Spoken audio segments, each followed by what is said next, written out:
आने से पहले महिलाएं यदि ये 5 काम कर लें तो सिर्फ शरीर ही नहीं, भाग्य भी चमकता है। कहते हैं भोजन से पहले की आदतें ही तय करती हैं घर का सुख, शांति और धन का प्रवाह। यही वजह है कि पुराने समय में हर महिला ये 5 नियम कभी नहीं भूलती थी। एक जरूरी बात कथा प्रारंभ करने से पहले मैं आप सभी भक्तों को एक महत्वपूर्ण बात निवेदन करना चाहता हूँ। गरुड़ पुराण में स्पष्ट कहा गया है कि चाहे कोई भी कथा हो, उसे आरंभ से लेकर अंत तक श्रद्धा और भक्ति भाव के साथ सुनना चाहिए। जो कथा अधूरी छोड़ देता है उसे उसका पूर्ण फल प्राप्त नहीं होता। इसलिए आज की इस पावन कथा को आप अंत तक अवश्य सुनिएगा। कृपया बीच में न जाइए, ध्यान पूर्वक सुनिए, क्योंकि आज जो कथा आप सुनने जा रहे हैं वो आपके जीवन में परिवर्तन ला सकती है। तो आइए भक्तों, श्रद्धा, भक्ति और विश्वास के साथ हम प्रवेश करते हैं इस अद्भुत दिव्य कथा में। एक समय की बात है, किसी सुदूर गांव में एक बुढ़िया रहती थी। उसका नाम था राधा। राधा की उम्र लगभग 70 वर्ष की थी। उसके पास ना तो कोई संतान थी और ना ही कोई धन दौलत। बस एक छोटी सी झोपड़ी थी जिसमें वो अकेली रहती थी। राधा की झोपड़ी गांव के सबसे आखिरी छोर पर थी, जहां से जंगल शुरू हो जाता था। लेकिन राधा में एक खास बात थी, वह भगवान की अनन्य भक्त थी। हर सुबह उठकर सबसे पहले वो अपनी झोपड़ी में झाड़ू लगाती, तुलसी के पौधे में जल चढ़ाती और फिर भगवान की पूजा करती। राधा की झोपड़ी भले ही छोटी थी पर हमेशा साफ सुथरी रहती थी। उसके पास जो झाड़ू थी वो बहुत पुरानी थी। कहते हैं कि ये झाड़ू उसकी सास ने उसे दी थी जब वो इस घर में नई नवेली दुल्हन बनकर आई थी। राधा इस झाड़ू को बड़े ही सम्मान से रखती थी। वह कभी भी इसे इधर उधर नहीं फेंकती थी। इस्तेमाल के बाद हमेशा इसे एक खास जगह पर खड़ा करके रखती थी। रात में सोने से पहले वो अपनी झाड़ू को दीवार के साथ सीधा खड़ा कर देती थी। गांव के लोग अक्सर राधा का मजाक उड़ाते थे। कहते थे कि ये बुढ़िया पागल हो गई है, झाड़ू को इतना सम्मान देती है जैसे कोई देवी देवता हो। लेकिन राधा किसी की बात पर ध्यान नहीं देती थी।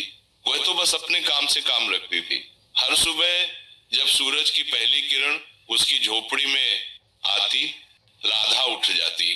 फिर वो सबसे पहले अपनी झाड़ू उठाती और पूरी झोपड़ी में झाड़ू लगाती। झाड़ू लगाते समय वो भगवान का नाम लेती रहती। राधा के पड़ोस में एक धनी सेठ रहता था। उसका नाम था लाला रामनाथ। लाला रामनाथ के पास बहुत धन दौलत थी। उसकी हवेली बहुत बड़ी थी, लेकिन उसकी पत्नी कमला देवी बहुत ही घमंडी औरत थी। वह अपने धन के घमंड में चूर रहती थी। कमला देवी कभी भी घर का कोई काम नहीं करती थी। उसके पास कई सारी दासियां थीं जो सारा काम करती थीं। कमला देवी तो बस आराम से लेटी रहती और दासियों को हुक्म देती रहती थी। कमला देवी की हवेली में हर समय गंदगी रहती थी। भले ही दासियां रोज झाड़ू लगाती थी पर घर की स्वच्छता नहीं रहती थी। कमला देवी कभी भी झाड़ू को सम्मान नहीं देती थी। वह अक्सर झाड़ू को पैर से ठोकर मारकर इधर उधर फेंक देती थी। कई बार तो झाड़ू को बाहर गली में ही फेंक दिया जाता था। रात में झाड़ू को कभी सीधा नहीं रखा जाता था, कभी उल्टा पड़ा रहता तो कभी सीढ़ियों के नीचे दब जाता। कमला देवी को एक बहुत बुरी आदत थी। वह हमेशा शाम के समय झाड़ू लगवाती थी। दासियों से कहती कि शाम को ही सफाई करो, फिर सारा कचरा बाहर सड़क पर फेंक दिया जाता था। कमला देवी कभी भी सूर्यास्त के बाद घर से कचरा बाहर नहीं निकालती थी, लेकिन ये सब गलत था। शास्त्रों में लिखा है कि शाम के बाद झाड़ू नहीं लगाना चाहिए और ना ही कचरा बाहर फेंकना चाहिए। ये माता लक्ष्मी का अपमान माना जाता है। एक दिन की बात है, कमला देवी अपनी सहेलियों के साथ बैठी गपशप कर रही थी। तभी उसकी नजर खिड़की से बाहर राधा बुढ़िया पर पड़ी। राधा अपनी झोपड़ी के सामने बैठकर अपनी पुरानी झाड़ू को साफ कर रही थी। ये देखकर कमला देवी और उसकी सहेलियां जोर जोर से हंसने लगी।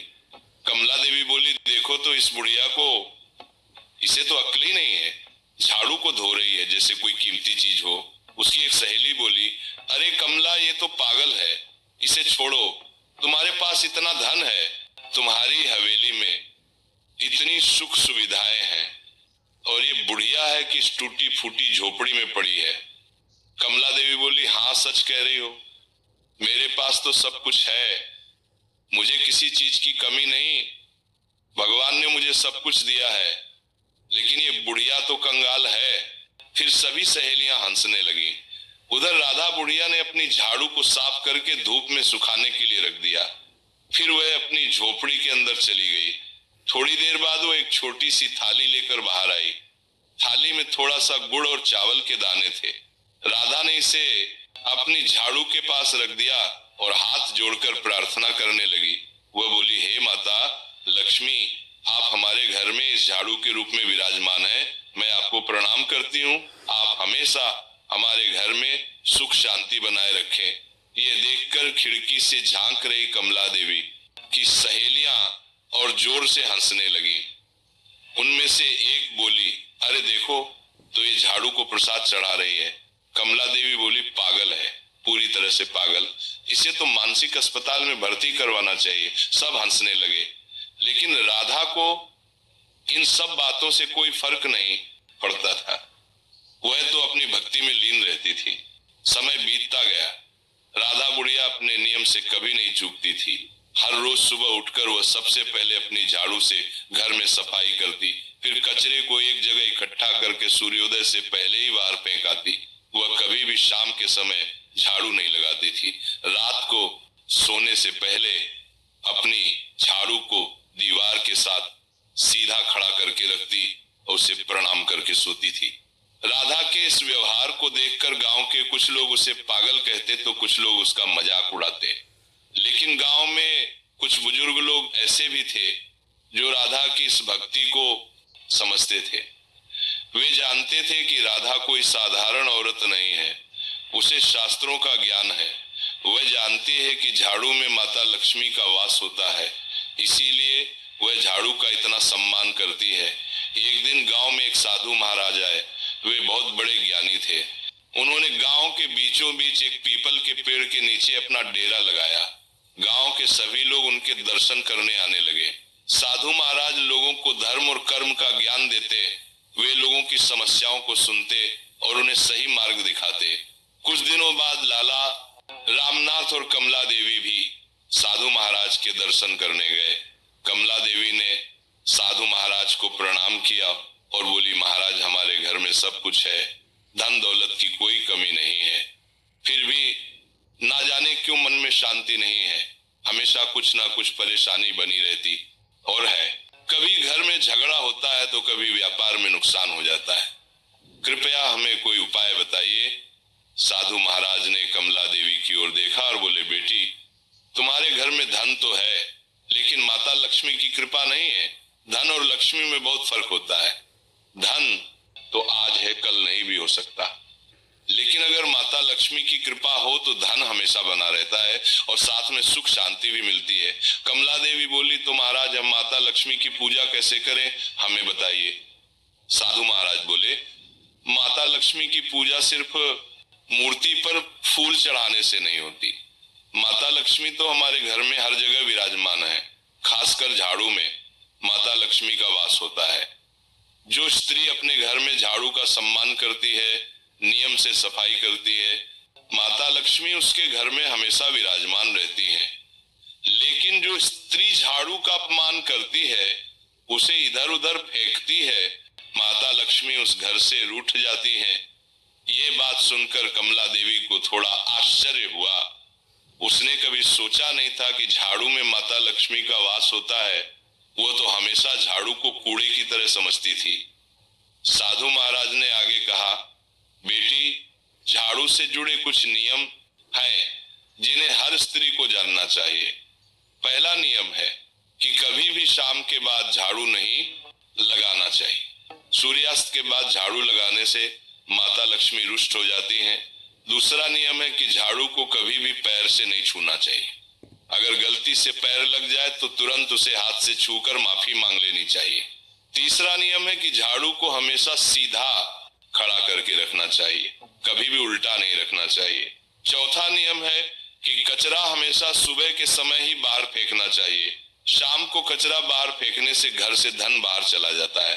पांचवा नियम है कि झाड़ू को कभी भी सिर के ऊपर से नहीं रखना चाहिए, इससे माता लक्ष्मी का अपमान होता है। साधु महाराज की ये बातें सुनकर कमला देवी के मन में बहुत सारे विचार आने लगे। उसे याद आया कि वह तो इन सभी नियमों को तोड़ती रहती है। वह अक्सर शाम को झाड़ू लगवाती है, झाड़ू को पैर से ठोकर मारती है, कचरा भी शाम को ही बाहर फेंकती है। साधु महाराज ने कमला देवी के चेहरे पर चिंता देखी और बोले, बेटी, अगर तुम अब से इन नियमों का पालन करोगी तो माता लक्ष्मी तुम्हारे घर में वापस आ जाएंगी। और हाँ, एक बात और याद रखना, भोजन करने से पहले हर स्त्री को 5 काम जरूर करने चाहिए।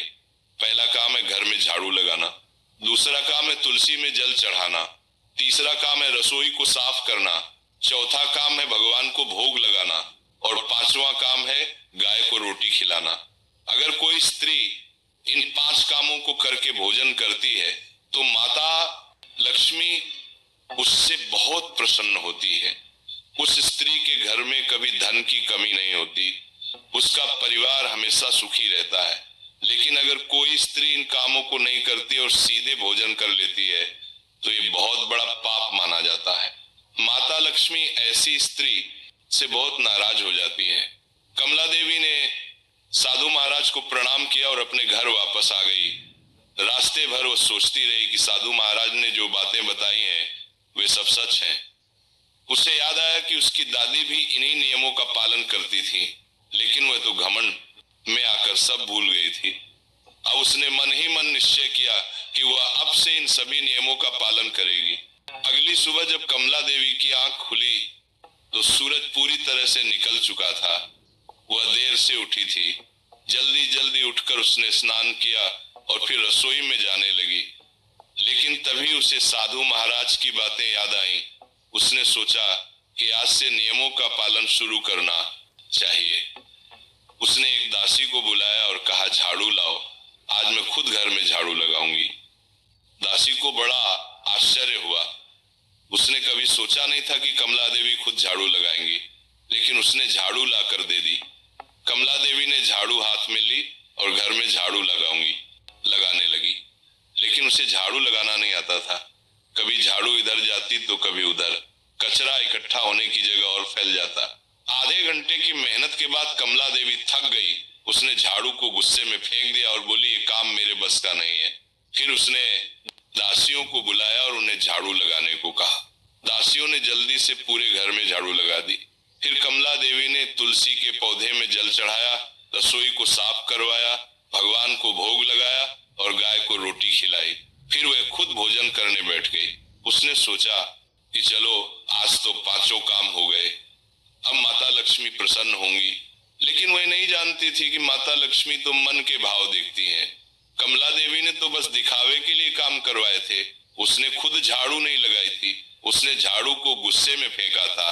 ये सब माता लक्ष्मी ने देखा था, इसलिए वे खुश नहीं हुई।